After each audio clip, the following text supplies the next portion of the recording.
Hey, Nico, welcome to the show. Thank you for having me. Yeah, tell us who you are, what you do. Yeah, my name is Nico Biggi. I've been owning the Gorilla Agency out here in Oregon for almost 11 years now. Uh, and fundamentally, what we do is we help support small businesses to help them become successful, fall in love with their business, and really just attack digital marketing from a way that makes them feel like they have an agency that works for them and with them and not kind of adjacent as this separate entity. So we kind of mold ourselves to our clients to make them the best version of themselves. Awesome. Well, let's kind of start from the beginning. Can you kind of share your journey of how you started your agency and what inspired you to get started? Yeah. Actually, on my website, I call this my origin story. I went into college and was like, I suck at school, I think math, we all do, science, right? yeah. And I was like, I knew what I liked to do and I knew what I was good at, and I was just honest about it. I'm good with people and thinking, asking questions. It lended itself into the advertising school at U of O. But when I came out, I thought I did everything right. I applied to 31 agencies, in state, out of state, small ones, big ones. I never even got an auto reply, and it just kind of broke me a little bit because I didn't want to work at enterprise like my other friends who had sociology degrees or whatever. So, I started my own company and really was the greatest thing I could have done because it was success or failure on my own merit, effort. And the only way I could be successful is by creating value for the people that were paying me for it. And so it just was this literally hour by hour, week by week, day by day process of figuring out what works, what doesn't, test it, try it, feel it, roll with it.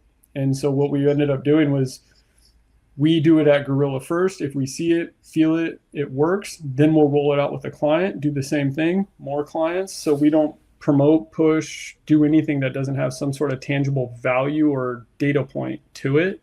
So we're not just working to work. It's all purpose driven. Yeah, it's not all theory.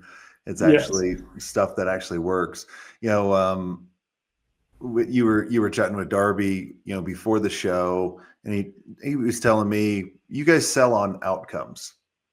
Can you describe that a little bit more about how are you selling outcomes versus selling what you do? Yeah. So I think it's because of what I call the variables. There's so much that goes into marketing that is uncontrollable, right? Marketing goes to sales. I can't control sales as much as I'd like to. And really, at the end of the day, what an outcome is that why are people calling us? Because no one ever calls me for SEO. They never do. They want leads. They want the phone to ring. They want to solve a problem that they have. And everything is time and money.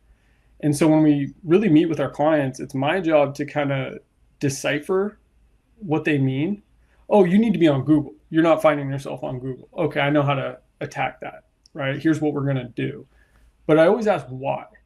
And I just continue this thread line and this process to get to the, So if they come to you for a website or whatever it is, you're just like, why do you want that? And you just continue down that.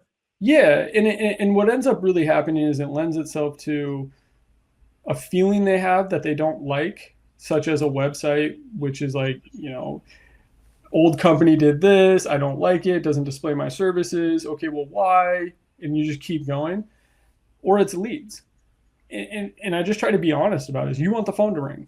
You want the forms to get filled out. You'd like to make money from the marketing dollars that you're spending and be able to prove it and grow your company and hire more people. And they're like, yeah. So, okay. So when we go into things, it's, I'm going to attack the most important things that either get you time or money so that we're maximizing our time and therefore their money. And we just really approach those outcomes honestly, so that it's up front and it's not this, oh, we're going to do a bunch of social media posts and turn you into a viral star when they don't have a Google business listing and their website's up to date. Yeah, they come to you. They go, I want like, I'd always laugh. People come to you and be like, I want to go viral. Like, okay, explain to me why do you want to go viral? Yes. And if you ask that most powerful word, I really feel is why, like you described, you really can kind of drill down into it. Well, we need more business. right? Like we want a pipeline so we can pick and choose the great clients, so we don't have to take these fucking asshole clients. Well, yeah, and the more you ask why, the more it kind of pockets itself into the right lane of things, and which is why I don't push services. I don't call us a service company. I don't say we do SEO, we do websites, we do. I mean, those are part of our toolkit. But my job is to create the right combination of those things and the right timing and sequencing to produce the biggest outcome, right? I always joke about SEO and websites because I'm like, you got a website built for 20 grand that isn't search optimized. That doesn't make sense. Or mobile optimized. Yeah. And it's like, well, Still no, got they pitched us the SEO package afterwards. And I'm like, it should, okay, but let me explain what that actually means and why and what the work is, because there's a huge conversation to have there, the 15-minute or 15 hours, but you want to be on Google when you type in a query that your customers typically type, so you're in the game.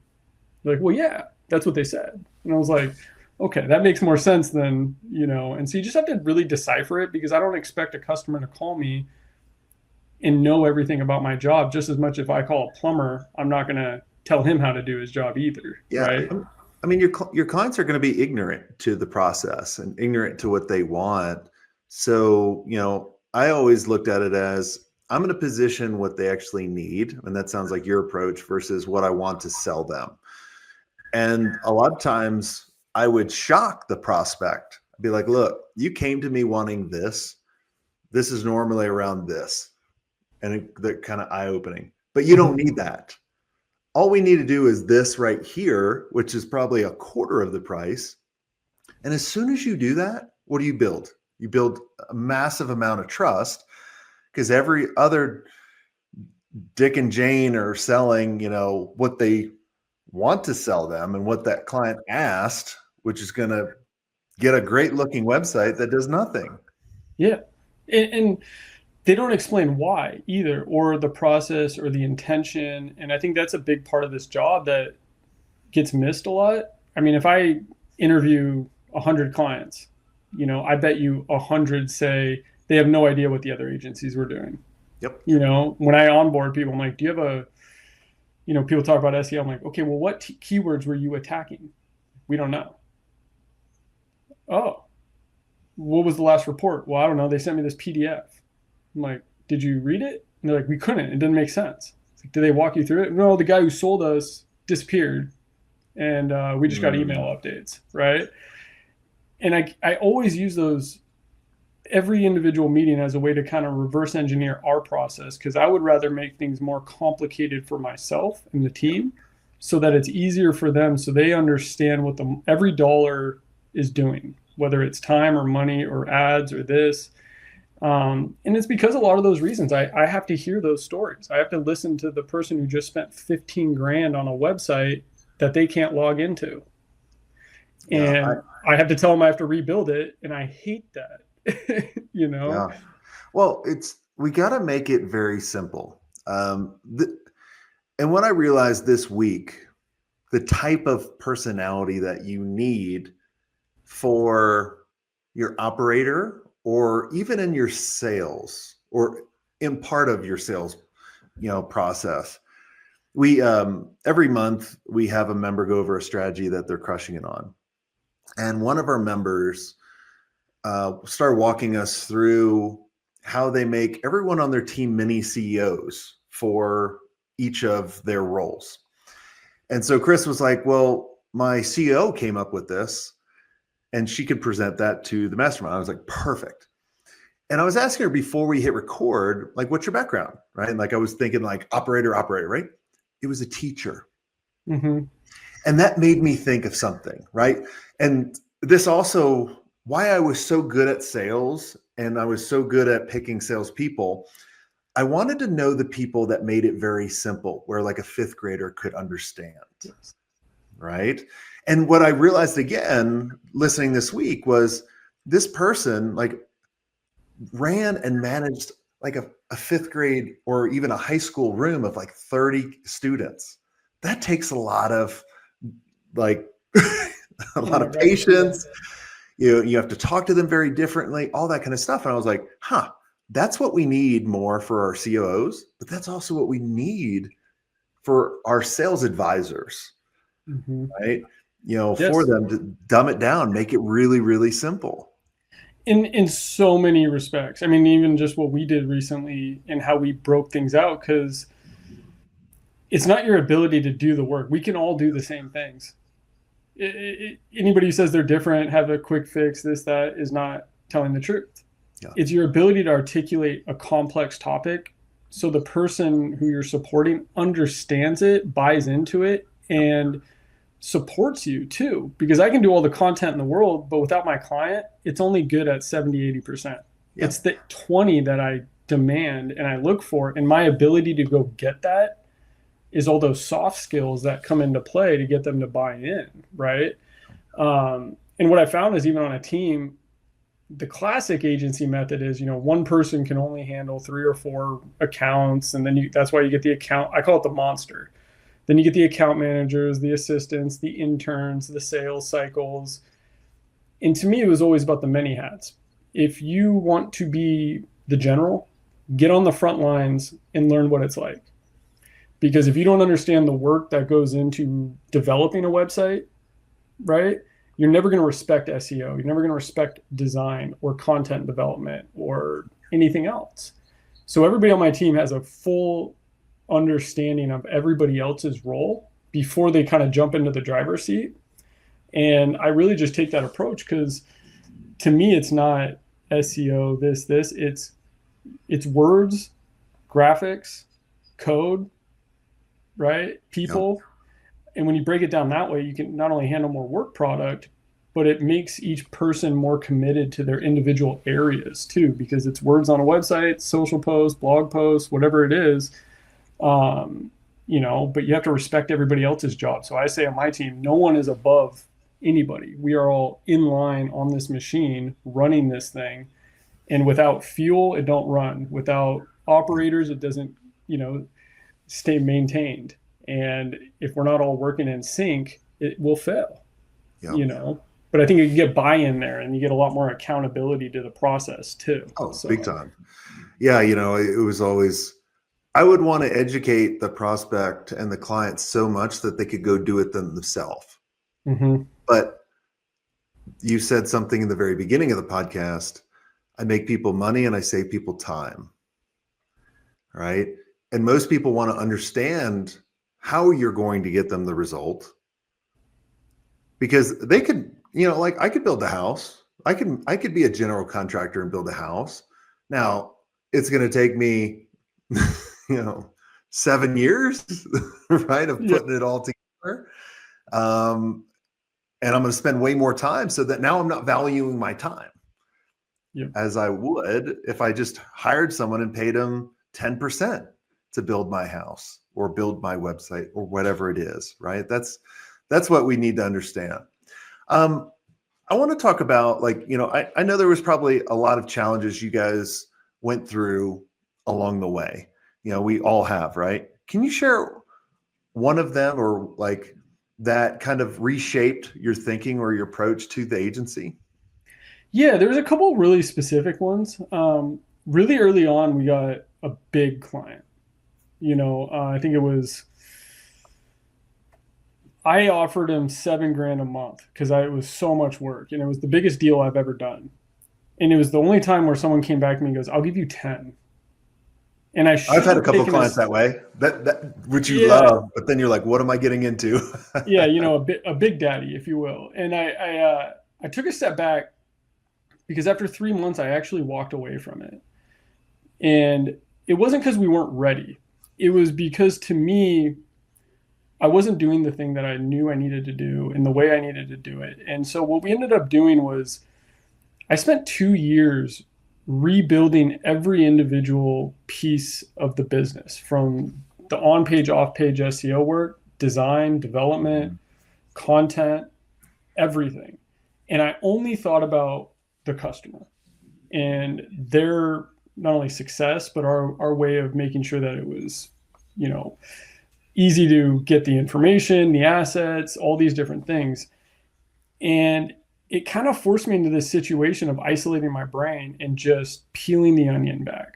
And so I always go to like a blog as an example, saying we don't just write blogs because anybody can press a button and write a blog, but we're looking at word counts, keyword densities, table of contents, anything that matters that impacts anything in any data point.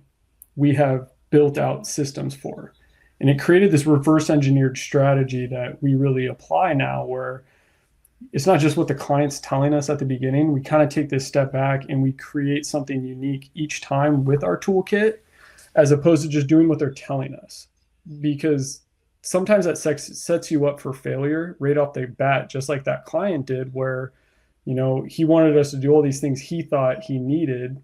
And as I got into it, I realized it was just a time suck and I wasn't actually giving him value. And over time, it wasn't going to be beneficial. So I use that as a way to kind of springboard us into really understanding how all systems work. And if we're going to do something, like the other idea being is that we got into cold emails, because I saw it out there. I saw some of my friends having some success with it, or at least what they said. And so we tested it with Gorilla. And did it work? No, I hated it because I kept walking away with this situation of, what do I do first thing every morning? I delete all the crap emails. And is that what you do? Delete all the crap emails? Every time. Yeah. And there wasn't ever going to be a time where something would pique my interest enough to give 30 minutes to an hour or this or this. And there was nothing I was ever going to write for my clients that would be so good that would happen, right? And I don't like spammy. I like authenticity and I like real. And, so we actually stopped, and I deleted it as a service. We're not going to do it. And I have a lot of reasons for it. Even if someone asks us, I tell them no. And it's for those reasons. But, I just really believe all a small business owner really needs is someone to come in and create the systems, listen to them, and help them articulate what it is they do to their customers, just like I'm always trying to do talking marketing as well. Yeah. I'm glad you brought that up because you could have made a lot of money on that service. There's a lot of people that make a lot of money, but they don't deliver any value to people. Yep. Right. There's been people that have been trying to get me to text message to a list for years. And I'm like, no, I will never do that, because what do? Like, as soon as I get like this random number going, hey, click here, or a political ad or whatever it is, I'm like, delete, junk, block, and it just frustrates the hell out of me. Yep. Right. Like, you gotta don't ever do anything that you wouldn't do for yourself. 100%. And that's, to be honest, how our marketing campaigns have evolved was myself. Yeah. And truth be told, my wife, I use her as an example in almost every meeting, because I always say, can you pass my wife's test? Because if I go to a restaurant with her, which is a pain, because she's got to look at the food, the menu, she's got to look at the reviews, where to park, the hours, she's read it, she's a planner. Yeah, but she wants to see it, believe it, feel it, answer her questions. And, so sometimes I'll bring in a client, I'll be like, ask her some questions on it, things like that. But if you don't cover those areas, if you don't answer every question, if you're not authentic, show real photos, put yourself out there, tell a story, then what are you doing? And that's kind of our gauge when we bring clients in, is that I would say we're somewhat unique. I don't know, because I don't talk to a lot of other agency owners, but we are exclusive with our industries. Yeah. So if I work in a plumbing industry locally in Oregon, I will not take on another plumbing company within their service area, because I care, and I'm not going to cross compete them. Right. But I'm also going to make sure they're the best, excellent, above everybody else, no matter what I can do. And so it's that competitive kind of mindset that we take, and the approach that I think does make us successful, because I don't pitch things that I can't guarantee, which is pretty much nothing other than effort. Yeah, right. That's right.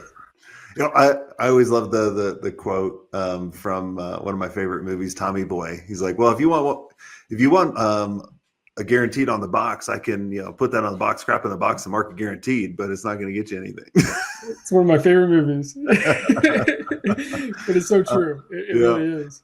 And looking ahead, what excites you about the future of your agency or agency industry? I think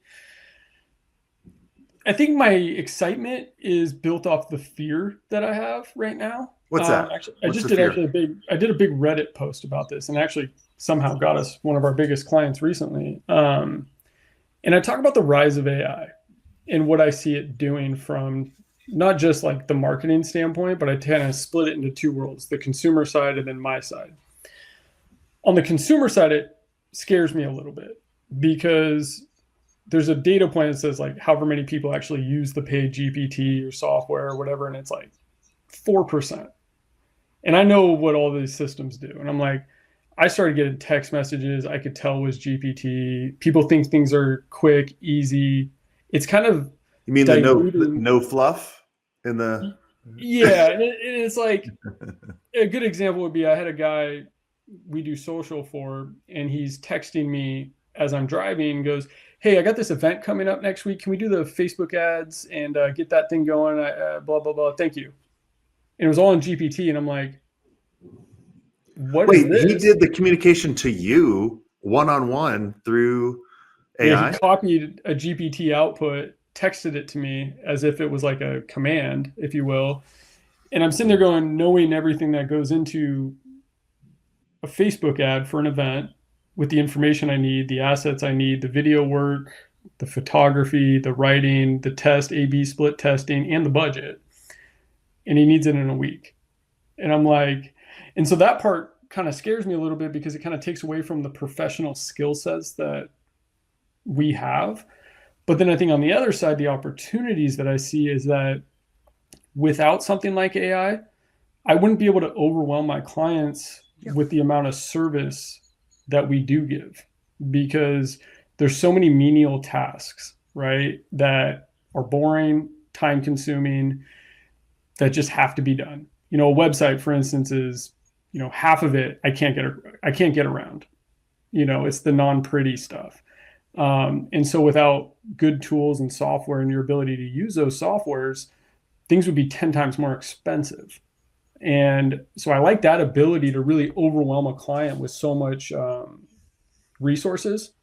But on the flip side, it freaks me out a little bit, given that, you pitch someone an honest website cost and you can really break it down. I could walk you through every step of it from design to development, and they're still going to think it costs $500 and that they can build it in a day because GPT or some commercial about Wix did it, The market's going to change, right?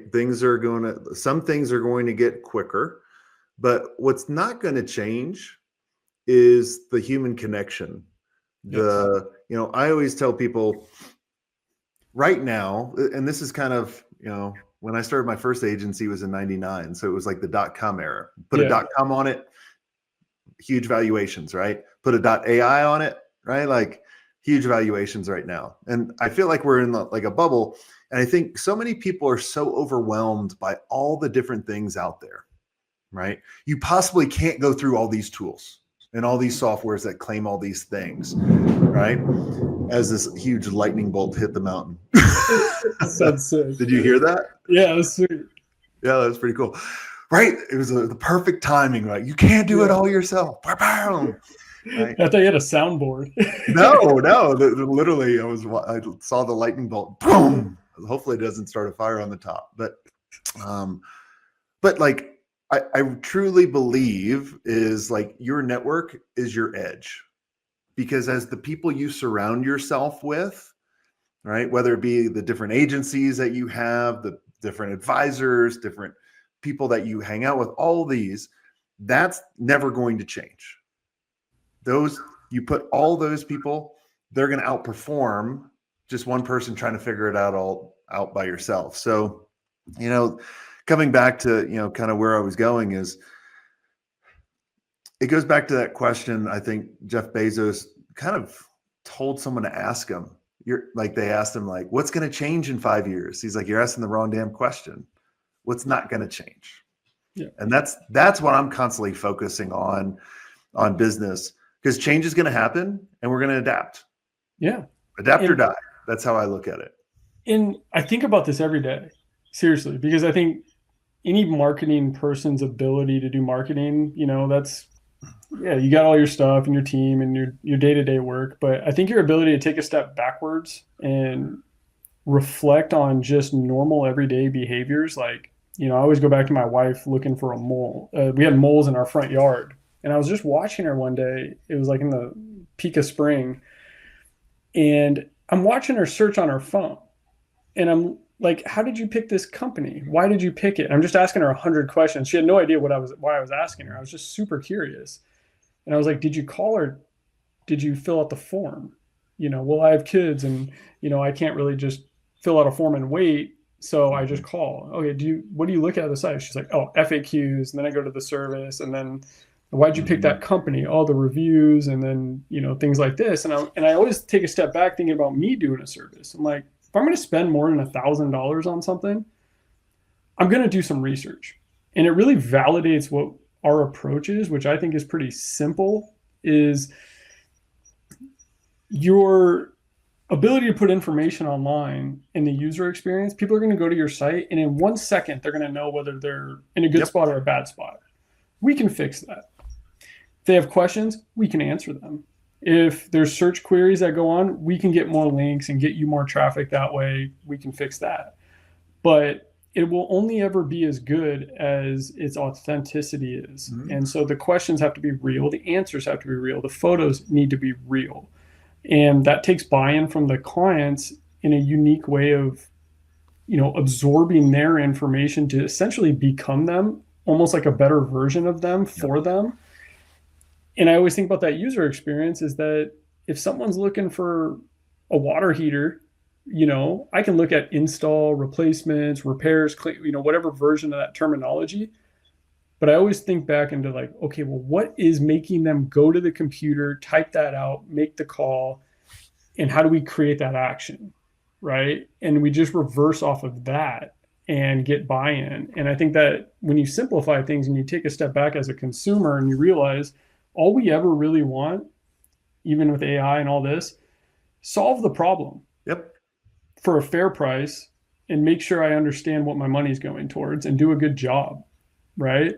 And I think that's where the world will always be, no matter how much AI or anything, because AI is fine, but it's not going to fix your problem. Exactly. And in a lot of ways, it'll make you more stupid if you don't know how to use it properly. Yeah. Well, that's kind of the thing I worry about a little bit going forward is we're going to rely so much on it that we're not going to really be able to think ourselves, but that's a whole nother show. But I want to thank you so much for taking the time, coming on, sharing your input, your advice to my listeners, and for everyone listening in. You know, if you do believe that your network is your edge going forward, and you want to really kind of catapult your agency to the next level, check out agencymastery.io. We'd love to have a conversation with you and see if you're right for the community, and just point you in the right direction. If we can help you out, great. If not, we'll tell you that too, and we'll point you in the direction for that. And until next time, have a swank day.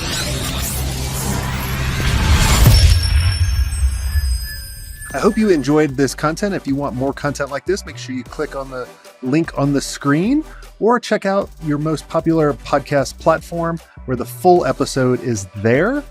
And until next time, have a swank day. What are you doing? Go check it out. Click on the link. I'll see you soon.